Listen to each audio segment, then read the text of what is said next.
मित्रांनो, लग्नानंतर होईलच प्रेम या मालिकेच्या नवीन लेटेस्ट एपिसोडमध्ये आपल्याला पुढे असं पाहायला मिळणार आहे. इकडे नंदिनीला चक्कर आलेली असते आणि ती बेशुद्ध देखील झालेली असते. इकडे पार्थ लगेचच जीवाला कॉल करून ऑफिसमध्ये कळवतो की जीवा, तू लवकर घरी ये, कारण नंदिनीला चक्कर आली आहे. त्या बेशुद्ध देखील झालेल्या आहेत. त्यांची अवस्था बरी नाही आहे. तू लवकरात लवकर घरी पोहोच. आणि आईने डॉक्टरांना देखील कळवलं आहे.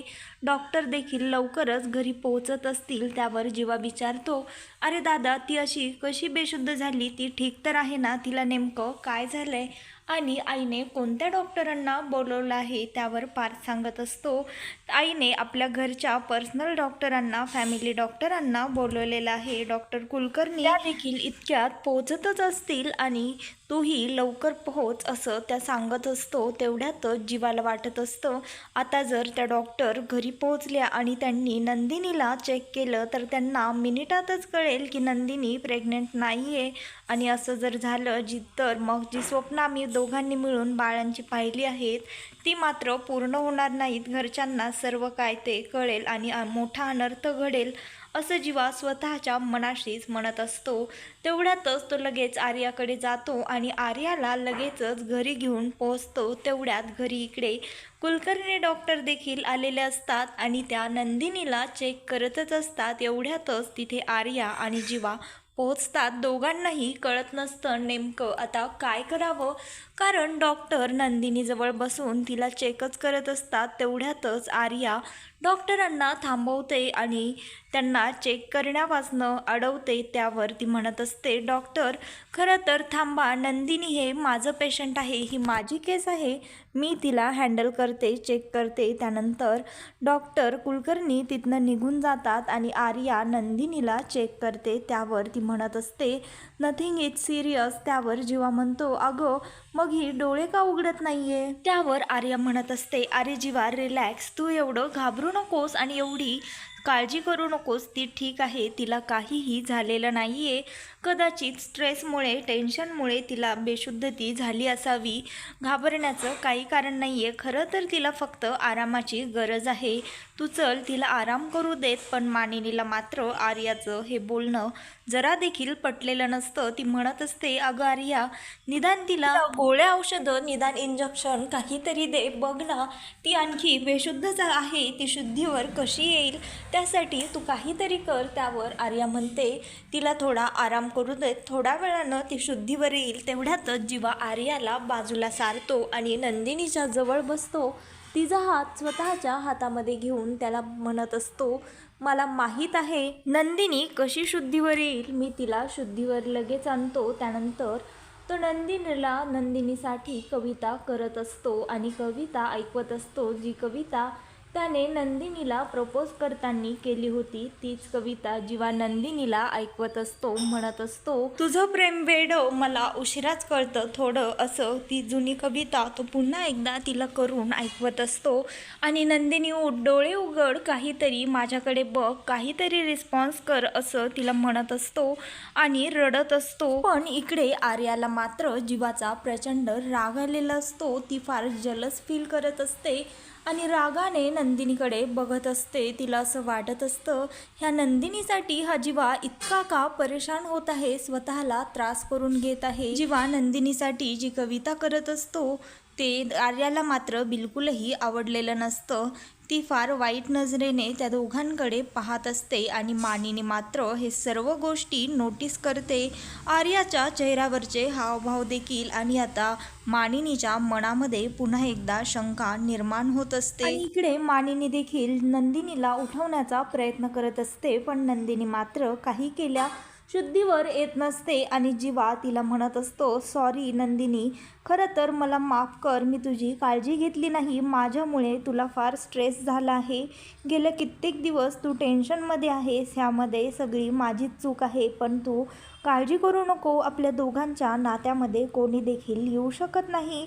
आपल्या दोघांमधलं अंतर मी आता लगेचच मिटवून टाकणार आहे, पण तू माझ्यापासनं असं रुसू नकोस, लवकर डोळे उघड, असं म्हणून तो तिला हाक मारत असतो. तिचा हात स्वतःच्या हातामध्ये घेऊन रडत देखील असतो आणि तेवढ्यातच नंदिनी शुद्धीवर येते आणि जीवा असं त्याला बोलते. त्यानंतर मानिनी तिला उठवून बसवते आणि इकडे नंदिनीला शुद्ध आली आहे हे पाहून पार्थ मात्र खाली येतो आणि त्याच्या मनामध्ये मात्र एकच विचार असतो.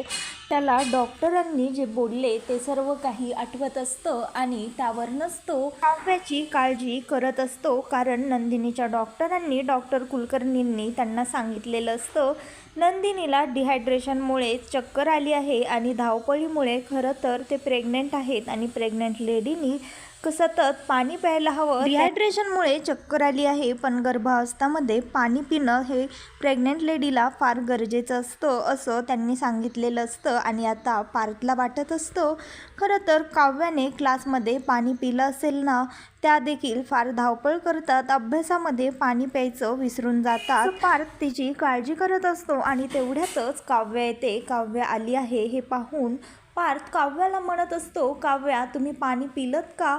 त्यावर तो त्यांच्या हातामधली बॉटल घेतो आणि त्या बॉटलमधलं जरा देखील पाणी काव्याने पिलेलं नसतं. हे पाहून पार्थ काव्यावर प्रचंड चिडतो. त्यावर काव्या म्हणत असते, अहो मी ही पाणी पिलं नाही, पण ह्याचा अर्थ असं नाही की मी पाणी पिलं नाही आहे, मी माझ्या मैत्रिणीच्या बॉटलमधनं पाणी पिलं आहे. आणि इकडे जीवा मात्र नंदिनीचे पाय चेपत असतो, तिची काळजी करत असतो, तिला सॉरी देखील म्हणतो. तो म्हणत असतो, खरं तर नंदिनी माझं चुकलं, मला माफ, माझ्यामुळेच तुला स्ट्रेस आला आणि त्यामुळे तू बेशुद्ध झालीस, पण आता माझ्यावर विश्वास ठेव, मी यापुढे तुला आवडणार नाही, असंही एकही गोष्ट करणार नाही ज्यामुळे तुला त्रास होईल, तू त्याचं टेन्शन घेशील. आणि त्यावर नंदिनी म्हणते, खरंच का? खरं तर तुम्ही गेल्या काही दिवसांपासून सततच मला सॉरी म्हणत आहात. त्यावर जीवा म्हणतो, हो मी तुला सॉरी म्हणत आहे, प्रत्येकच दिवस मी तुला सॉरी म्हणतोय, पण मी फक्त तुला सॉरी म्हणतोय, लोकांना मी कधीही सॉरी म्हणत नाही, एवढी गोष्ट मात्र तू लक्षात ठेव. आणि यापुढे मी तुला एकदाही सॉरी म्हणण्याचा मौका मी घेणार नाही, कारण मी असं वागणारच नाही जेणेकरून मला पुन्हा त्या गोष्टीची माफी मागावी लागेल आणि तुला देखील माझ्या वागण्याचा त्रास होईल. तू काळजी करू नकोस, आपल्या दोघांमध्ये कधीही कोणी येणार नाही आणि कधीच अंतर देखील पडणार नाही, आता येईल ते फक्त बाळच आपल्या दोघांमध्ये, असं तो तिला समजावत असतो. आणि इकडे मानिनी देवळातनं देवाचं दर्शन घेऊन आलेली असते आणि काव्या खाली डायनिंग टेबलवरती बसलेली असते. त्यावर मानिनी म्हणत असते, काय ग काव्या तू कधी आलीस? त्यावर ती म्हणते, अहो आई मी मगाशीच आले, पण मी वरती अभ्यास करत होते गेस्ट रूममध्ये. त्यावर ती अंगारा काढते आणि काव्याला लावते आणि म्हणते, देवा खरंच माझ्या दोन्ही सुनांचं चांगलं कर, त्यांची रक्षण कर, खरं तर त्यांची डिलेवरी आणि त्यांची तब्येत देखील चांगली राहू दे, डिलेवरी सुखरूपपणे पार पडू देत. त्यानंतर ती म्हणते, खरं तर काव्या मी आज देवाला साकडंच घातलं आहे, खरं तर नंदिनीसोबत जे काही घडलं त्यानंतर मी खरंच फार घाबरलेली आहे. यावर काव्या विचारते, आई काय झालं ताईला, ताई ठीक तर आहे ना? त्यावर नंतर ती मानिनी झालेला सर्व प्रकार काव्याला सांगते आणि काव्या म्हणते, खरं तर आपण सगळे एकाच घरात राहतो, पण मला मात्र काहीही माहीत नसतं, देशमुख मला काहीच सांगत नाहीत. त्यानंतर ती मानिनीला म्हणते, द्या इकडे तो अंगारा, मीच ताईला जाऊन लावून येते. त्यानंतर काव्या नंदिनीला म्हणत असते, अगं ताई तू जरा स्वतःची काळजी घेत जा, तुझं लक्ष कुठं असतं? त्यावर ती म्हणते, माझं सोड, मी तर काळजी घेतेच. त्यानंतर काव्या तिला म्हणते, तू मला काही बोलू नकोस, काय रे जीवा तू तरी ताईची काळजी घ्यायला हवीस ना? त्यावर जीवा काव्याला म्हणतो, सॉरी, पण आता मी इथून पुढे तुझ्या बहिणाबाईची चांगली काळजी घेईल, तुला माझ्याशी कंप्लेंट करण्याचा एकही मौका देणार नाही. त्यानंतर काव्याला नंदिनी म्हणत असते, अगं खरं तर तू तुझी काळजी घे, काय मग तुझ्या प्रिलिम्ससुद्धा आता उद्यापासनं सुरू होणार आहेत, पण तुझा अभ्यास झालाय ना? त्यावर काव्या म्हणते, हो माझा सर्व अभ्यास झाला आहे, खरं तर अभ्यास तर माझा आधीच झाला होता, पण आत्ता तर फक्त मी रिव्हिजन करत होते, पण काय गं ताई, आता तुला 4था महिना सुरू झाला आहे तरी देखील तुझं पोट मात्र दिसत नाही आहे. हल्ली बरं आहे तुझं, माझं तर 4थ्या महिन्यातच पोट दिसायला देखील लागलं होतं. असं म्हणून ती काव्या तिथनं निघून जाते आणि जाता जाता तिला म्हणते काळजी घे. त्यानंतर काव्या तिथनं निघून गेल्यानंतर इकडे पार्थ तिला म्हणतो काय तुम्ही आणखीनही ह्या बॉटलमधलं पाणी संपवलेलंच नाही आहे. त्यावर काव्या म्हणते अहो पार्थ तुम्ही असं काय करताय, खरं तर मी या बॉटलमधलं पाणी संपूनच ताईकडे गेले होते. खरं तर तिथे मानिनी काकू देखील आल्या होत्या, तुम्ही आईंना देखील विचारा, मी त्यांच्यासमोरच ह्या बॉटलमधलं पाणी पिले आहे. त्यावर पार्थ म्हणतो खरं तर काव्या आता तुम्ही खोटं देखील बोलायला लागलेलं आहात.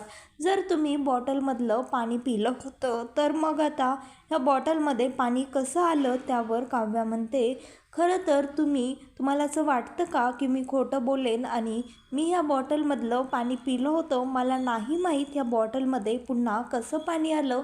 तुम्हाला हवं असेल तर माझ्यावर विश्वास ठेवा, नाहीतर ठेवू नका, पण आता मी ह्याला काही करू शकत नाही. असं म्हणून काव्या पुन्हा एकदा अभ्यासाला लागते, पण पार्थ मात्र काव्याचं काही एक ऐकत नाही. तिच्याकडनं तिच्या हातातनं पुस्तक घेतो आणि तिला म्हणत असतो काव्या तुम्ही जरी देखील पाणी पिलं असेल तरीही डबल एकदा आणखी माझ्यासमोर ह्या बॉटलमधलं सर्व पाणी प्या.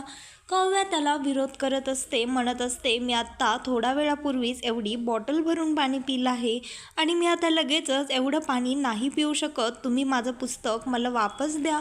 असं म्हणून काव्या पार्थच्या हातामधलं पुस्तक ओढत असते आणि पार्थ देखील एका साईडनं ते पुस्तक ओढत असतो आणि तिला म्हणत असतो नाही काव्या, खरं तर तुम्ही आधी पाणी प्या, मगच मी तुम्हाला हे पुस्तक रिटर्न करेन. असं ओढाओढीमध्ये मात्र काव्याचं पुस्तक पार्थच्या हातनं तुटतं आणि त्यानंतर मात्र पार्थ देखील शांत होतो आणि काव्याही तिची आता उद्याच प्रिलिमची एक्झाम असते आणि आता तिचं आदल्याच दिवशी हे पुस्तक फाटलं आहे हे पाहून मात्र काव्याच्या डोळ्यामध्ये पाणी येतं आणि त्यांचं हे सर्व भांडण इकडनं रम्या चोरून पाहत असते. हे सर्व रम्यानेच केलेलं असतं, तिनेच पुन्हा त्या बॉटलमध्ये पाणी देखील भरून ठेवलेलं असतं. पार्थ आणि आता काव्यामध्ये भांडण ह्या रम्याने लावलेले असतात. ती म्हणत असते ज्या प्रकारे ह्या पुस्तकाचे 2 तुकडे झाले आहेत तसेच तुमचे देखील 2 तुकडे होतील आणि तुमच्या प्रेमाचेही तुकडे झाल्यानंतर तुम्ही लवकरच वेगळे व्हाल आणि त्यानंतर पार्थ कायमचा माझा होईल, असं ती स्वतःशीच म्हणत असते. आणि त्यानंतर इकडे मात्र दुसऱ्या दिवशी सकाळी आर्या नंदिनीला आणि जीवाला भेटण्यासाठी त्यांच्या घरी येते आणि त्यांना तिचे प्रेग्नन्सी रिपोर्ट दाखवत असते. तिची फर्स्ट सोनोग्राफीचे रिपोर्ट आलेले असतात आणि त्यामध्ये आता बाळ देखील दिसत असतं. हे रिपोर्टमधलं बाळ ती जीवाला अगदी एक्साइटमेंटने दाखवत असते. त्यानंतर ती जीवाला हक करायला जाते, तेवढ्यातच जीवा तिला हातामध्ये हात घेऊन कॉंग्रॅट्स म्हणतो आणि तिला स्वतःला हक करण्यापासनं मिठी मारण्यापासनं अडवतो. त्यानंतर तो नंदिनीला कॉंग्रॅट्स करतो आणि नंदिनीला हक करतो. तिला म्हणतो कॉंग्रॅट्स चकाचक बाई, आपलं बाळ आता आपल्याला दिसत देखील आहे, हे बघ किती छान आहे. असं म्हणून तो सोनोग्राफी रिपोर्ट आर्याच्या हातातनं घेऊन नंदिनीला दाखवत असतो. पण आर्याला मात्र ह्या गोष्टी प्रचंड खटकलेली असते. तिला फार त्या जीवाचा आणि नंदिनीचा राग येतो.